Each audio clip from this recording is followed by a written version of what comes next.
And hello, and I am back. Where to start? Let's talk Supreme Court for a moment. I'm gonna crank. Well, it does make me cranky, and I'm kind of bitchy about it because there have been Justice Thomas, has been terrible since the very beginning. I mean, he should have never been put on the court. Uh, they made Anita Hill look really bad, and they really destroyed her. And it was Mr. Thomas who had the sexual urges that made her come to court and file a case against him in the first place. So there's that, and now there's the Jenny Thomas, his wife, and the fact that she was involved with the January 6th insurrection, riot, mob, attack on the Capitol, and that she was all for that, and he should at least recuse himself from anything to do with that because it does look biased. And I think, if I recall, that a justice should always recuse if there's any chance that they're going to look biased. And this is very biased since it's a family member. With him again, all of these things coming out about how much money he's taken from billionaires, conservative right wing billionaires. I don't see left wing billionaires giving him money and him judging things in favor of them. So there's that. And then there's that other Supreme Court Justice, Alito, and his wife. Boy, it's just problems with wives, isn't it? You wonder why gay people want to get married. Anyway, she and her flags, even if they're just in her mind, she totally supports the people who were in the January 6th riot. At least that's my understanding from what I've heard her say in video and on news reports. And her hanging the flag that is an insurrectionist riot and, the failure of the United States, blah, blah, blah. She doesn't seem very supportive for a justice's wife. And he doesn't seem to have, what is that term that old people use? Cojones, to get her in line. Like they want to do for the rest of the women in America, and get them in line and tell them what they can and can't do with their own bodies. So there's that. And then we go back to the abortion issue that these same justices ruled against a woman's right to take care and make decisions regarding her own body.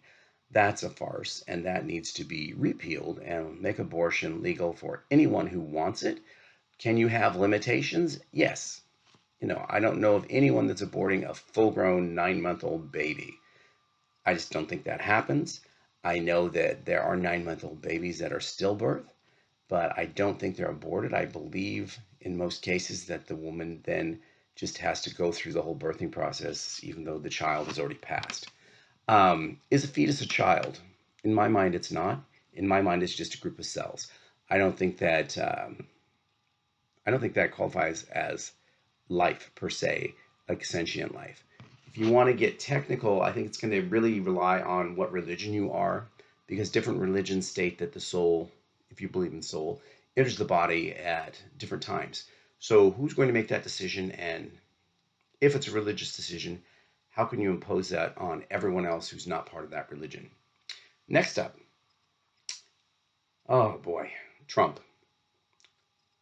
The fact that they're deciding if he is immune from prosecution because he was the president is ridiculous. It didn't work for Nixon. Why should it work for Trump? And Nixon did something that undermined the way our government works and the whole procedure as far as elections go. But Trump, on the other hand, openly defies voting precedents and everything that a democracy stands for. And he's made it very clear that he doesn't want a democracy. He just wants to be the king. So look for November, or it's not November. See, I don't follow Republicans because they really make me even crankier. Republicans in general, not all Republicans, but the ones that are MAGA Republicans. The fact that he has not named a vice president and it's coming up to whenever their convention is, don't be surprised when he names Don Jr. as his vice president because he's trying to build a mega dynasty, a royalty thing. And he will end up putting Ivanka back in charge of something. I don't know, fashion for the nation, or blonde highlights. All women are required to have blonde highlights and look like Fox News anchors. I think that's something that's probably on the agenda down the road. There's a lot of terrible things in politics right now. Project 2025 is one of them, which I'm not going to go into. It's very, very large, 800 plus pages, and it's. Have I read it? No, I have not. Have I read sections of it? Yes. Have I heard it discussed in depth, section by section, via other channels? Yes, I have. It is a terrible, terrible plan, and from the outset, it is to destroy democracy and put everything into a autocratic way of running things where there's the rich are in charge and the poor are slaves.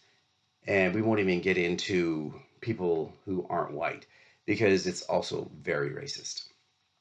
Okay, that being said, um, God, I'm really not cranky and bitchy enough today.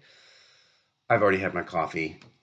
It is warm. It's very warm here, which is odd because this is Portland and we only have, I don't know, maybe 30, 80 plus days a year. The rest of it's miserable, but it's really warm, and hence my pride attire. Whew, I am someone who crankily goes out in the heat because I love the heat.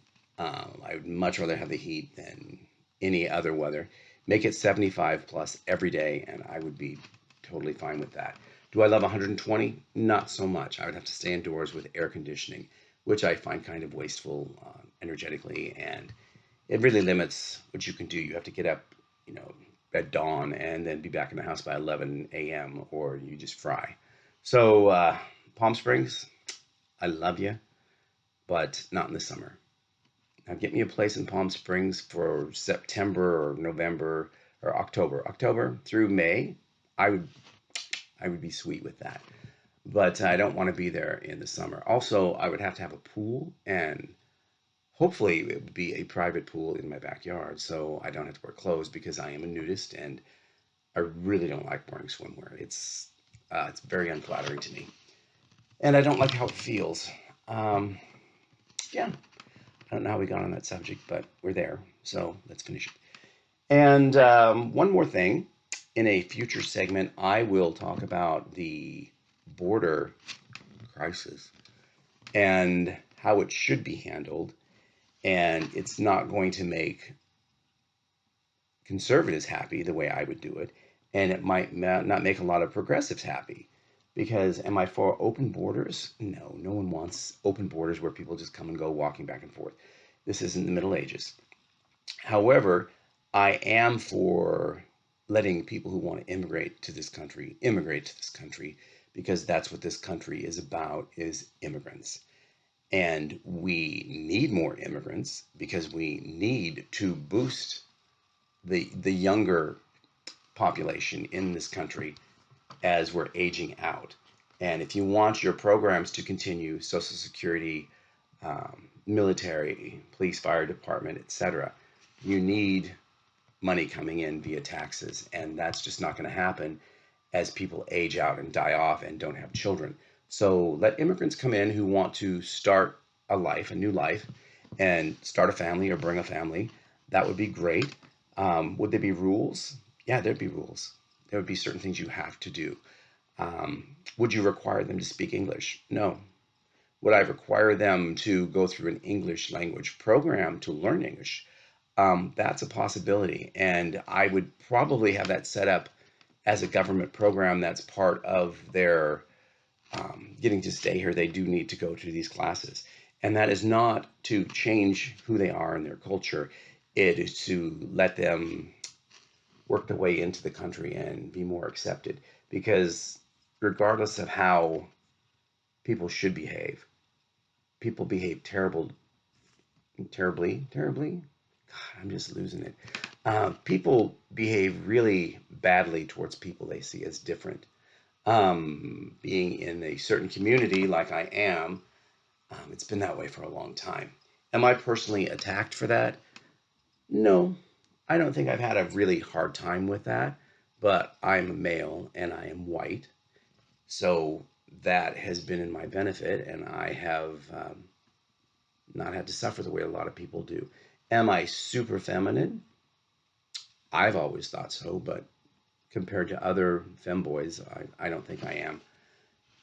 And I mean, growing up, I was called feminine and pansy and girly and all those things, but that's mostly by my brothers and their friends. So I don't know if I should take that with a grain of salt, or maybe it was that way, or maybe when my voice dropped, I butched it up. I don't know. Anyhow, that's it for now. This is Cranky Old Gay Guy signing out, and I will see you next time. Bye bye.